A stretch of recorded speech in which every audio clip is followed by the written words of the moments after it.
কিছু মূর্খ বক্তা বেরিয়েছে, এই বক্তা বলছে যে মা বোনেরা ঋতু অবস্থায় অপবিত্রতার অবস্থায় কোরআনকে ধরে পড়বে। জোরে বলে নাউজুবিল্লাহ। নাউজুবিল্লাহ। মুসলমান পুরুষেরা বিনা উযুতে কোরআন ধরে পড়তে পারে, এই ফাতওয়া দিয়েছে। আমি মিথ্যা বলছি না বাবা, নবীর স্টেজে বসে আছি, আল্লাহর নামের হাদাব উঠিয়ে কসম উঠিয়ে বলছি, বলছেন বিনা উযুতে কোরআন ধরে পড়তে পারে, মহিলারা অপবিত্রতার অবস্থায় কোরআনকে ধরে পড়বে। এই বক্তব্য হচ্ছে কার? বর্তমান জামানায় যে নিজেকে বলে বর্তমান জামানায় যে আমি একটা ইসলামিক স্কলার, যার অনেক অন্ধ ভক্ত আছে। আরে ভক্তরা মনে করছে আমার শেখ যেটাই বলবে ওটাই ঠিক, কিন্তু আল্লাহর কোরআন কি বলছেন? আল্লাহর কোরআন বলছেন লা ইয়ামাসসুহু ইল্লাল মুতাহহারুন। আল্লাহ পাক বলছেন এই কোরআনকে ছুঁইতে পারে না কিন্তু অপবিত্র ব্যক্তি। জোরে বল সুবহানাল্লাহ। অপবিত্র ব্যক্তি ছুঁইতে পারে না। আল্লাহ পাক বলছেন এই কোরআনকে ছুঁইবে কে? বলছেন পবিত্র ব্যক্তি। এখানে যে ইল্লাল মুতাহহারুন এই যে আয়াতটা রয়েছে, এই আয়াত হচ্ছে মুতলাক। মুহাদ্দিসিনে কিরাম মুফাসসিরিনে কিরাম তাফসীর করে ব্যাখ্যা করে বলেছেন একজন ব্যক্তি যদি শরীর পবিত্র থাকে, উযু না থাকে, কোরআন ধরে পড়তে পারবে না, কোরআন স্পর্শ করতে পারবে না। আল্লাহ নিষেধ করেছেন। একজন মহিলা যদি অপবিত্রতার অবস্থায় থাকে, আমার মা আমাকে জন্ম দিয়েছেন, আমার মায়ের একটা প্রত্যেক মাহিনাতে রক্ত হয়, যেই রক্তের কারণে বাচ্চা জন্ম নেয়, আমার আপনার মায়ের ওই অবস্থায় নামাজ পর্যন্ত মাফ হয়ে যায়, রোজা পর্যন্ত কাজা করতে হয়, ওই টাইমে করতে হয় না। তাহলে কোন মৌলবি যদি বলে আল্লাহর কোরআন ওই টাইমে ধরে পড়তে পারবে, সে কোরআনের আশিক না কোরআনের দুশমন? কোরআনের দুশমন না। আর নাম দিচ্ছে কি আহলে হাদিস। বলছে আমরা হচ্ছে আহলে হাদিস মাননে वाला। উঠা তিরমিজি শরীফ, রাসূল পাক বলেছেন কোন মহিলা ঋতু অবস্থায় কোরআন স্পর্শ করবে না। যেই ব্যক্তি ফতোয়া দিয়েছে মহিলারা অপবিত্র অবস্থায় কোরআন ধরে পড়বে, বিনা উযুতে কোরআন ধরে পড়া যাবে, এটা আল্লাহর কোরআনের বিপক্ষে, নবীর হাদিসের বিপক্ষে। তাহলে সুন্নাত ওয়াল জামাত যারা কোরআন হাদিসের বিপক্ষে ফতোয়া দিয়ে মানুষের ঈমান নষ্ট করতে চায়, তাদের দাঁত ভাঙা জবাবের জন্য কিয়ামত পর্যন্ত জমিনে দাঁড়িয়ে থাকবে। জোরে বল সুবহানাল্লাহ। তাহলে বলেন তো বাবা, কোরআনকে ছুঁইতে পারবে কে ছুঁইতে পারবে না? আল্লাহ ছাড়া বেশি কেউ বুঝে? কোন ব্যক্তি? আপনারা আমাকে বলেন তো, ইবলিসের নামাজ কি কম ছিল বাবা? জি, 6 কোটি বছর ইবাদত ছিল, তার ভুল কটা ছিল? ত্রুটি কোথায় হয়ে গেল? মাত্র একটা ভুল। কেউ বলতে পারে হয়তো ভুল করে বলে দিয়েছে। আরে আমরা বক্তব্য দিই 2 ঘন্টা, কোথাও কোনো মিস্টেক যদি হয়, কোনো ব্যক্তি যদি বলে হুজুর এখানে আপনি এটা না বলে এটা বলে দিয়েছে, সঙ্গে সঙ্গে তওবা করি এবং ভুল ধরিয়ে দেওয়ার জন্য তার শুকরিয়া আদায় করি। তওবা করতে হবে কি হবে না? তাহলে যদি ভুল করে বলে থাকে, তাহলে আজ পর্যন্ত তাদের কোনো মৌলবি এটা ধরলো না কেন যেটা ভুল ফতোয়া দিয়েছে? এর কারণ কি? এর কারণ হচ্ছে মুসলমান সেজে কোরআনকে মিটানো। ইহুদি দেখছে ডাইরেক্ট কোরআন মিটানো যাবে না, নাসারা দেখছে কোরআন মিটানো যাবে না। সবচাইতে বেশি কোরআনের প্রতি ভক্তি, শ্রদ্ধা, ভালোবাসা যদি মুসলমানদের অন্তর থেকে বের করতে চাও, দাড়ি টুপিওয়ালা মোল্লাদেরকে কিনে নাও। এরা যেই ফতোয়া দিবে, যদি 100 পাবলিক থাকে, 99টার না মানলে একটা তো মানবে। ওকে তো ধ্বংস করা গেল। তাই ফতোয়া দেওয়া হচ্ছে কি কোরআন বিনা উযুতে ধরে পড়তে পারে, মহিলারা ঋতু অবস্থায় কোরআন ধরে পড়বে।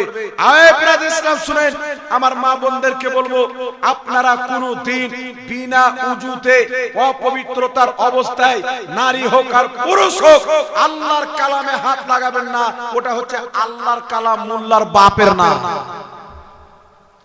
বুঝতে পারছেন বাবা? ওটা আল্লাহর কালাম, কোন মোল্লার বাবার না। তাই আমার আপনার নবী এবং আল্লাহ নিজেই কোরআনে বলে দিয়েছেন এই কোরআন স্পর্শ করতে পারে না কিন্তু পবিত্র ব্যক্তি ব্যতীত, পবিত্র ব্যক্তি ব্যতীত অপবিত্র ব্যক্তি কোরআন ছুঁতে পারবে না। বিনা উযুর ব্যক্তি কোরআন স্পর্শ করতে পারে না। কোরআন যারা স্পর্শ করবে তাদের পাক হওয়াও লাগবে, উযু করাও লাগবে। জোরে বলুন সুবহানাল্লাহ, সুবহানাল্লাহ। এইবার চলে আসেন ব্রাদার ইসলাম, আল্লাহ তাবারাক ওয়া তাআলা কোরআন আমার মা বোনদেরকে মেসেজ দিয়েছেন। ব্রাদার ইসলাম, আমাদের মোবাইলে যদি মেসেজ আসে আমরা ফাটাং করে দেখি বাবারে কি মেসেজ এসেছে, না কি বলেন? ব্যস্ত হয়ে যায়, মোবাইলের মেসেজ পড়তে আমরা বাদ দিই না। কিন্তু আল্লাহ তাবারাক ওয়া তাআলা আমাদেরকে তার কোরআন পাকের মধ্যে কি মেসেজ দিয়েছে আমরা কিন্তু বাবা সেটা শেখার চেষ্টা করি না। কিন্তু আলহামদুলিল্লাহ আজকে এই মাগুরপুর দক্ষিণ দিনাজপুরের মাটিতে এখানকার এলাকাবাসীরা একটি আহলে সুন্নাত ওয়াল জামাতের প্রতিষ্ঠান কায়েম করেছেন, যেই মাদ্রাসায় কোনোদিন বাচ্চাকে শেখানো হবে না যে আমাদের নবীকে পীর পিছনের খবর ছিল না, আমাদের নবী উমুক জানতেন না, দুমুক জানতেন না, কোরআন বিনা উজুতে পড়ো, এইগুলো শিক্ষা দেওয়া হয় না। আহলে সুন্নাত ওয়াল জামাতের মাদ্রাসায় বাচ্চা যখন ভর্তি হতে আসে বিসমিল্লাহ শরীফ পাঠ করিয়ে সর্বপ্রথম তাকে নবীর প্রতি ভক্তি এবং শ্রদ্ধা শেখানো হয়। জোরে বলেন সুবহানাল্লাহ, সুবহানাল্লাহ। আল্লাহর কোরআন কি মেসেজ দিয়েছে? মহান রব্বুল আলামিন বলছেন, কোন মহিলার যদি বাচ্চা জন্ম হয়, বাবা বুঝতে পারছেন তো আমার কথা? আওয়াজ 15 দিন থেকে এরকম চলছে, আমি কষ্ট করে বলছি, আপনারা একটু ধৈর্য ধরে বসেন। আল্লাহর কোরআন বলছেন, কোন মহিলার যদি বাচ্চা জন্ম নেয় তো ওই মহিলা 2 বছর পর্যন্ত নিজের বাচ্চাকে দুধ পান করাবে। আল্লাহর কোরআনে আছে কত বছর? 2 বছর পর্যন্ত দুধ পান করাবে। বাংলাদেশের জোলহা মৌলভী বলছে, নাম হচ্ছে আমরা আহলে হাদিস, আর মৌলভী ফতোয়া দিচ্ছে মায়ের দুধ যতদিন হবে বাচ্চা ততদিন পান করবে। 3 বছর, 4 বছর, 5 বছর। তাহলে আল্লাহর কোরআন প্রচার করলো না, কোরআনকে ধ্বংস করার চেষ্টা করলো। জি, এই দাড়ি টুপিওয়ালা দুশমন চিনতে হবে বাবা। এই দাড়ি টুপিওয়ালা ইসলামের দুশমনকে যদি না চিনতে পারেন, আপনার ঈমান চুরি করে নিয়ে চলে যাবে, আপনাকে শিরকের ভয় দেখাবে, আপনাকে বিদআতের ভয় দেখাবে। আপনাকে কি বলবে জানেন?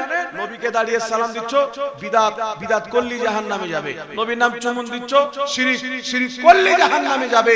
এই ভয় আপনাকে দেখে আপনার ঈমান চুরি করবে।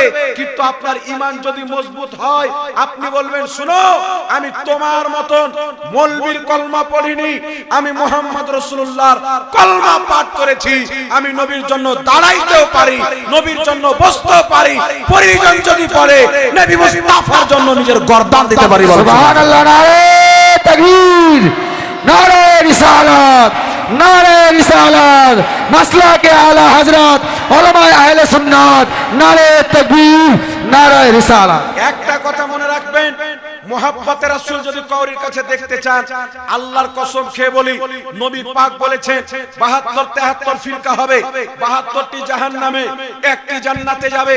আপনি জান্নাতি মৌলবি চিনবেন কি করে? এটা সঠিক মৌলবি আপনি বুঝবেন কি করে? আপনাকে বুঝার জন্য আমি একটা পদ্ধতি দিয়ে দিচ্ছি। আজকে যদি বক্তব্য শুনেন, দেওবন্দি মতের মৌলবি তারা নিজের কিতাবের মধ্যে লিখে রেখেছে, নবীর সম্মান বড় ভাইয়ের মতো করতে হবে, নবী মরে মাটির সাথে মিশে গেছে, এইগুলো হচ্ছে নবীর তাওহীদ, এইগুলো হচ্ছে নবীর গুস্তাখ।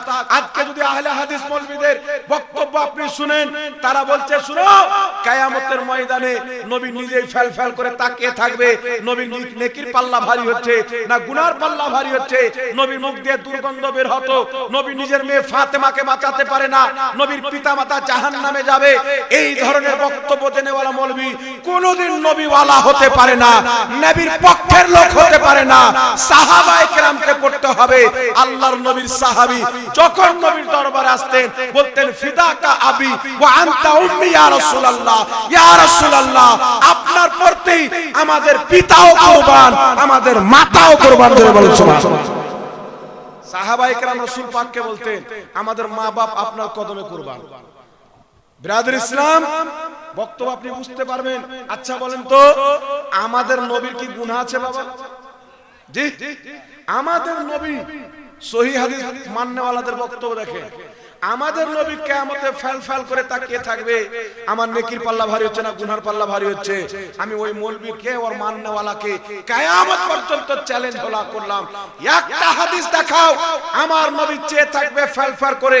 আরে ফেল করে তাকানো এটা কুকুরের চরিত্র, আমার নবীর চরিত্র না।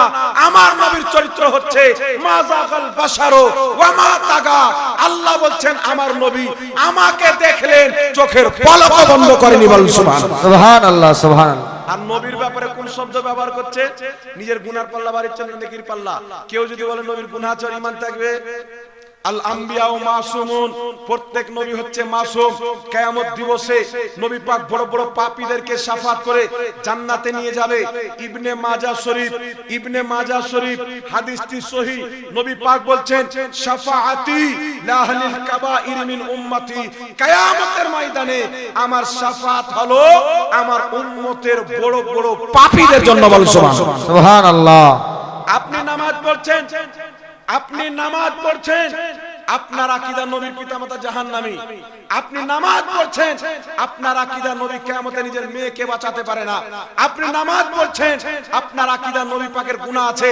আপনি নামাজ পড়ছেন, আপনার আকীদা নবী পাকের মুখ দিয়ে দুর্গন্ধ বের হতো। আল্লাহর কসম খেয়ে বলি, আপনি জান্নাত তো দূরে থাক, জান্নাতের খুশবু পর্যন্ত আল্লাহ আপনার জন্য হারাম করে দিবে। জান্নাতি যদি হতে হয় নবীর গোলাম হতে হবে। জোরে বলুন সুবহানাল্লাহ, সুবহানাল্লাহ। জান্নাতি হতে গেলে মুহাম্মদ রাসূলুল্লাহর গোলাম হতে হবে। তাই হযরত ওমর ফারুক, হাদিসটি হচ্ছে হাকিম আল মুস্তাদরাক আলা সহিহাইন, এই কিতাবের মধ্যে বিশুদ্ধ সনদে হাদিস বর্ণিত। হযরত ওমর ফারুক রাদিয়াল্লাহু তাআলা আনহু বলছেন, যখন আমার নবী দুনিয়াতে বাহায়াত ছিলেন, আমি ওমর ফারুক আমার নবীর গোলাম ছিলাম। জোরে বলুন সুবহানাল্লাহ, সুবহানাল্লাহ। কে বলছেন? হযরত ওমর ফারুক। তিনি বলছেন আব্দি, আমি নবীর গোলাম ছিলাম। আচ্ছা বলেন তো বাবা, হযরত ওমর ফারুক বলছেন আমি নবীর গোলাম ছিলাম, আর এখন মোল্লা বলছে নবীর গোলাম বলা শিরক। বলে কি বলে না? বলছে নবীর গোলাম বলা যাবে না, কিন্তু দ্বিতীয় খলিফা ওমর ফারুক বলছেন আমি নবীর গোলাম। তাহলে চিন্তা করেন, এরা কার শরীয়ত প্রচার করছে?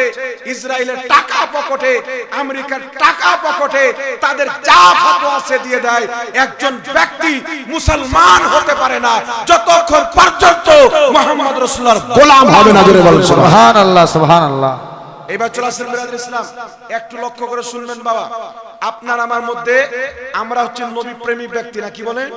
রাসূলের পাক বলছেন সর্বপ্রথম আল্লাহকে ভালোবাসো, তারপর আমি মুস্তাফাকে ভালোবাসো, তারপর আমার সাহাবা আহলে বাইতকে ভালোবাসো, তারপর আউলিয়া কিরামকে ভালোবাসো। আমরা সবচাইতে বেশি আল্লাহকে ভালোবাসি না, কি বলেন? সবচাইতে বেশি আল্লাহকে ভালোবাসি। এখন একটি কথা মনে রাখবেন বিরাদর ইসলাম, তারপরে আমরা নবীকে ভালোবাসি। কাকে ভালোবাসি? নবীকে। আহলে হাদিস জামাতের এবং দেওবন্দি জামাতের উভয় জামাতের বুজরুগ ইমাম ইসমাইল দেহলভী তাকওয়াতুল ঈমান কিতাবের মধ্যে লিখেছে, নবীর সম্মান বড় ভাইয়ের মতো করতে হবে, যদি বেশি করা হয় শিরক হবে। কিন্তু আমার নবী কি বলছেন? হাদিসটি বুখারী শরীফ প্রথম খণ্ড প্রথম অধ্যায় কিতাবুল ঈমানের মধ্যে সহিহ হাদিস, মিশকাত শরীফ কিতাবুল ঈমানের মধ্যে সহিহ হাদিস, মুসলিমের মধ্যে হাদিস, অগণিত কিতাবের মধ্যে হাদিস রয়েছে। আর হাদিসটা বড় মাশহুর, সবাই আপনারা জানেন। রাসূলের পাক বলছেন লা ইউমিনু আহাদুকুম হাত্তা আকুনা আহাব্বা ইলাইহি মিন ওয়ালিদিহি ওয়া ওয়ালাদিহি ওয়ান নাস আজমাইন। আমার আপনার নবী বলছেন অতক্ষণ পর্যন্ত কোন ব্যক্তি ঈমানদার হতে পারে না যতক্ষণ পর্যন্ত নিজের বাবা চাইতে বেশি, নিজের মা চাইতে বেশি, নিজের ছেলে চাইতে বেশি, নিজের মেয়ে চাইতে বেশি, নিজের ভাই বোন চাইতে বেশি, আত্মীয় স্বজন চাইতে বেশি, ওয়ান্নাসে আজমাইন সারা পৃথিবীর সমস্ত মানুষ চাইতে বেশি যে আমি নবীকে না ভালোবাসবে ঈমানদার হবে না। জোরে বলুন সুবহানাল্লাহ।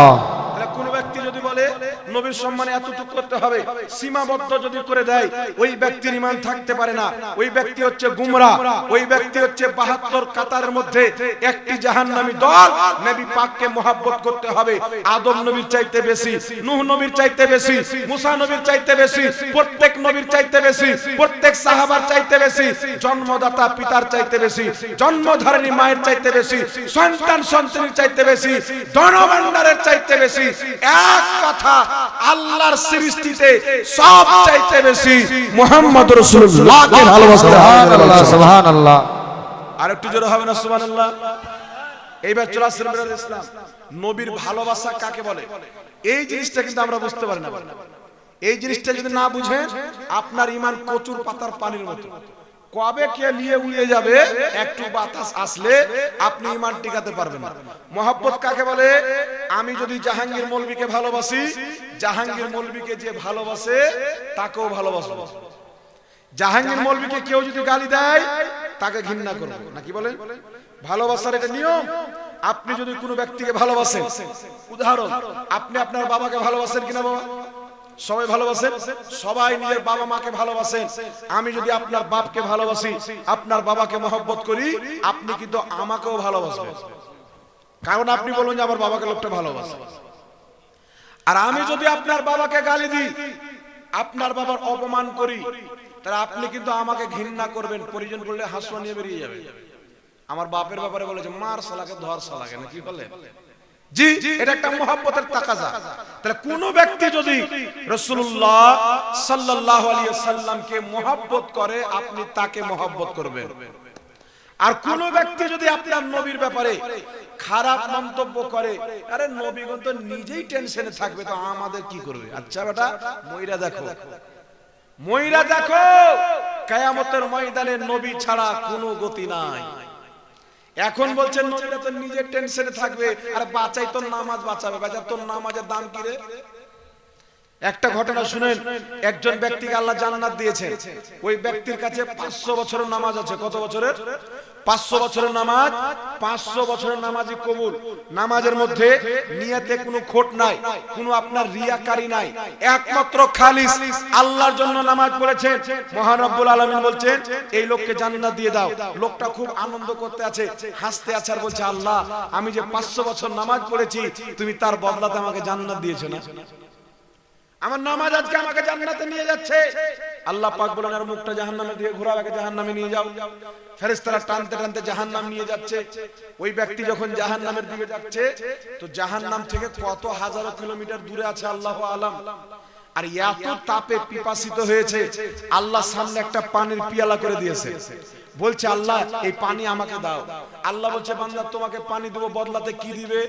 লোকটা বলছে আল্লাহ তুমি যদি আমাকে এক পিয়ালা এক গ্লাস পানিটা দিয়ে দাও, আমার 500 বছরের নামাজ আছে, যে নামাজের নিয়তে খোট নাই, কোন রকমের কোনো ত্রুটি নাই, ওই 500 বছরের নামাজ তোমাকে দিয়ে দেবো।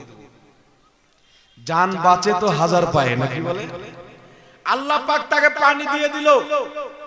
পানি পান করার পর আবার চলতে লেগেছে, কয়েক সেকেন্ড পর আবার পিয়াস। জাহান্নামের তাপ বাবা বুঝতে পারছেন, এখন যেমন রোদ্র পড়ছে, এই তাপ হচ্ছে, এই তাপে আপনাকে 1 মিনিট পর পর পিয়াস লেগে যাবে, নাকি বলে? যদি হাঁটেন আপনি বাইরে বের হন, ওই ব্যক্তি যখন আবার পিপাসিত হয়েছে, আল্লাহ পাক তার সামনে পানির পিয়ালা করেছেন। ওই ব্যক্তি বলছে আল্লাহ আমাকে পানি দাও।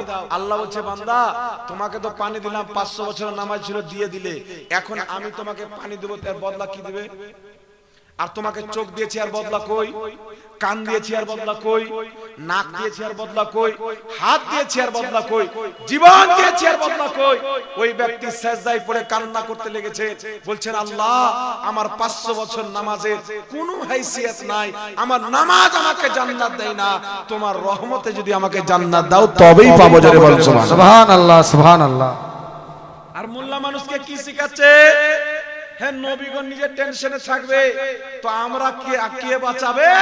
কিন্তু আল্লাহ কোরআন পাকে বলছেন আলা ইন্না আউলিয়া আল্লাহি লা খাউফুন আলাইহিম ওয়ালা হুম ইয়াহজানুন, নিশ্চয় খবরদার যারা আল্লাহর ওলি হবে তাদের কোনো ডর নাই, তাদের কোনো ভয় নাই। জোরে বলেন সুবহানাল্লাহ, সুবহানাল্লাহ। না দুনিয়াতে না আখিরাতে। যদি কোন ব্যক্তি নবীর সুন্নাতে চলে, নবীর পদ্ধতি মোতাবেক আমল করে আল্লাহর ওলি হয়, তার যদি কোনো ডর না থাকে, তাহলে নবীগণের কোনো ডর থাকবে? জোরে বলেন বাবা, নবীগণের কোনো ভয় থাকবে? তাই একটু লক্ষ্য করে শুনবেন, মহব্বত কাকে বলে বুঝতে হবে। নবী পাকের পক্ষে কেউ কথা বললে তাকে মহব্বত করতে হবে। রাসূলুল্লাহর তাওহীদ যারা করে তাদেরকে ঘৃণা করতে হবে, তবেই আপনি হবেন মুসলমান। যারা আল্লাহ আল্লাহ রাসূলের বিপক্ষে কথা বলে, আমার আপনার নবী, তাদের নাম কি জানেন? বদ আকীদা। কি নাম? খারাপ আকীদাওয়ালা। খারাপ আকীদা পোষণকারী। আর যাদের আকীদা খারাপ, রাসূল সম্পর্কে হোক, আল্লাহ সম্পর্কে হোক, সাহাবা সম্পর্কে হোক, বা আল্লাহ ওয়ালাদের সম্পর্কে হোক, যাদের আকীদা খারাপ, আমার আপনার নবী বলেছেন ওয়ালা তুজালিসুহুম ওয়ালা তুআকিলুহুম ওয়ালা তুশারিবুহুম। দয়ার নবী বলেছেন কোন ব্যক্তির আকীদা যদি আমার রাসূল বলছেন আমার সম্পর্কে খারাপ হয়, সাহাবা সম্পর্কে খারাপ হয়, আল্লাহ সম্পর্কে খারাপ হয়, নবী বলছেন তাদের সাথে তুমি উঠা বসা করিও না। জোরে বলবেন না সুবহানাল্লাহ? সুবহানাল্লাহ। কেন করব না? আচ্ছা বলেন তো বাবা, একটা ভালো আলুর পাশে যদি একটা পচা আলুকে রাখা হয়, তাহলে ভালো আলুটা কি আর ভালো থাকতে পারে? জি, একটা ভালো আলুর পাশে যদি একটা পচা আলু রাখা যায়, তাহলে ভালো আলুটাকে পচা ভালো রাখতে দিবে? আর আপনি যদি বলেন 5টা আলু রাখবো, তাহলে 5 জন মিলে একটা আলুকে ভালো করে দিবে? পারবে? গোটা পেটই নষ্ট করে দিবে। তার কারণে যাদের আকীদা রাসূল সম্পর্কে খারাপ, এই মুসলমান একটি কথা মনে রাখবেন, একটি বার্তা অন্তরের খাতায় লিখে নিয়ে যান। আপনার কবরে যদি কেউ উপকার করতে পারে, মদিনার তাজদার করতে পারবে। আপনার হাসরে কেউ যদি আপনাকে জান্নাত নিয়ে দিতে পারে আল্লাহর দরবার থেকে, একমাত্র মুহাম্মদ রাসূলুল্লাহ দিতে পারবে। জোরে বলেন সুবহানাল্লাহ। সুবহানাল্লাহ, সুবহানাল্লাহ। আচ্ছা বলেন তো বাবা, কোন ব্যক্তি নদীতে যায়নি, জীবনে নদী দেখেনি, এরকম লোক আছে না নাই বাবা? থাকতে পারে না? এমন জায়গায় বাস করে যে জায়গাতে কোনো নদী নাই, তাহলে কেউ যদি বলে আপনাকে যে ওই লোকটাকে নদী থেকে বাঁচাতে হবে, তাহলে আপনি হাসবেন কি হাসবেন না? যারা ওই দেশে নদী নাই, লোকটা নদীতে নাই, বাড়িতে বসে আছে, তাহলে ওকে বাঁচার প্রয়োজন কি? না কি বলে? আল্লাহ পাকের পক্ষ থেকে আমাদের নবীকে হুকুম করা হলো, নবী আপনি এলান করেন। কি এলান? আল ফাতিমাতু সাইয়্যিদাতুন নিসাই আহলিল জান্নাহ। নবী আপনি এলান করেন আমি আপনার মেয়ে ফাতেমাকে জান্নাতি মহিলাদের সরদারনি বানিয়ে দিয়েছি। এটা শুনেছেন আপনারা? একটু আমার দিকে লক্ষ্য করেন। নবী আপনি এলান করেন আপনার মেয়ে ফাতেমাকে জান্নাতি মহিলাদের সরদারনি বানিয়ে দিয়েছি। এটা আপনারা শুনেছেন কি শুনেননি বাবা? জোরে বলেন, শুনেছেন কি শুনেননি? তাহলে আজকে যে মৌলবি ফাতোয়া দিচ্ছে যে নবী নিজের মেয়ে ফাতেমাকে বাঁচাতে পারে না, তো এর মতো দাজ্জাল কারা দুনিয়াতে কেউ আছে? আরে যাকে আল্লাহ দুনিয়াতে জান্নাতি মহিলাদের সরদারনি বানিয়ে দিয়েছে, ওকে জাহান্নাম থেকে বাঁচার প্রয়োজন আছে? যে সুখনাতে দাঁড়িয়ে আছে, ওকে কেন নদী থেকে বাঁচাবেন? যেই ব্যক্তি হাবুডুবু করছে ওকে বাঁচাতে হবে। তো কাকে জাহান্নাম থেকে বাঁচাতে হবে? আমার মতন গুনাহগারকে, আপনার মতন গুনাহগার পাপী উম্মতকে বাঁচাবে মুহাম্মদ রাসূলুল্লাহ সাল্লাল্লাহু আলাইহি সাল্লাম।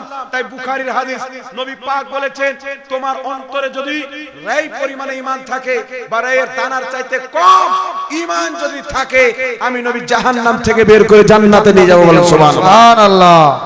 কিন্তু একটা কথাতে ঈমান চলে যায় বাবা। প্রত্যেক ইমাম, প্রত্যেক মুহাদ্দিস, প্রত্যেক সাহাবা ঐক্যমত পোষণ করেছেন।